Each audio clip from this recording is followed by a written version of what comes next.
नमस्कार आई या रेसिपीमध्ये तुमचं सगळ्यांचं खूप खूप स्वागत आहे। तर आज आपण बनवतोय झटपट अशी होणारी शेव भाजी। तर चला त्याच्यासाठी काय काय साहित्य घ्यायचं ते बघूया आणि व्हिडिओला सुरुवात करूया।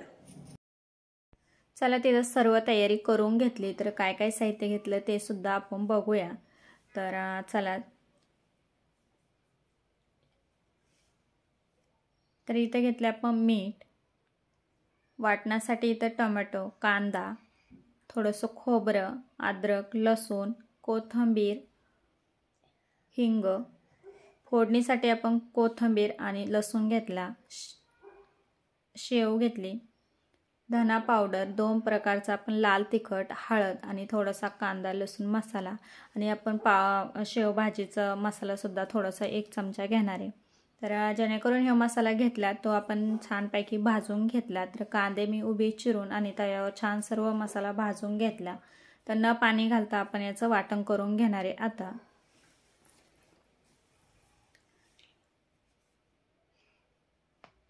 चला, त्याचं न पाणी घालता आपण छानपैकी वाटण करून घेऊ। आणि मस्त असं आपण वाटण करून घेतलं। तर अजिबात पाण्याचा वापर केला नाही।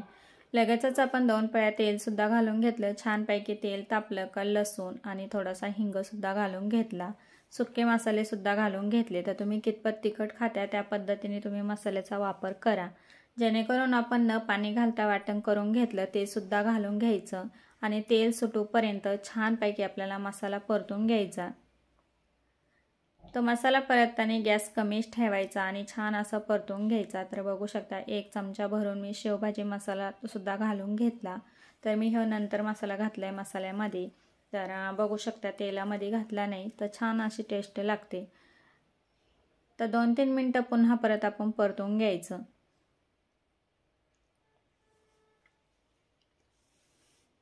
थोडीशी कोथिंबीर घालून घ्यायची आणि 2-3 मिनिटं आपण पुन्हा परत मंद गॅसवर छान असा मसाला आपण नंतर मसाला घातला तो सुद्धा परतून घ्यायचा आणि लगेचच गरम पाणी घालून घ्यायचं। तर आपल्याला कितपत घट्ट पातळ पाहिजे रस्सा त्या पद्धतीने गरम पाण्याचा वापर करायचा। गरम पाणी घातल्यामुळे छान आपल्या भाजीला तरी येते।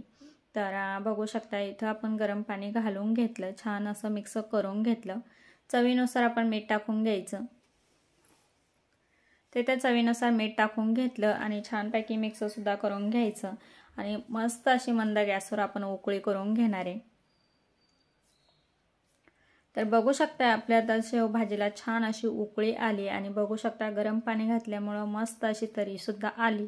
थोडीशी कोथिंबीर घालून घेऊ, लगेचच आपण शेव सुद्धा थोडीशी टाकून घेणार आहे। तर तुम्हाला वेळ असेल जेवणाला तर तुम्ही फक्त रशाला उकळी करून आणि पुन्हा परत उकळी करून तर जेवणात बरोबर तुम्ही शेव घालू शकता याच्यामध्ये। तर मस्त अशी शेव घालून झाली आपली भाजी आता रेडी झाली।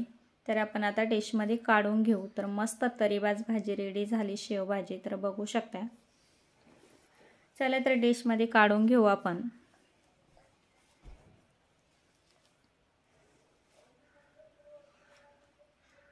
तर बघू शकता जास्त घट्ट नाही पातळ नाही, छानपैकी रस्सेदार आपली शेव भाजी आता रेडी झाली। तर बघू शकता आणि गरम पाणी घातल्यामुळे तरी सुद्धा छान येते। थोडीशी आपण शेव सुद्धा घालून घेतली वरतून।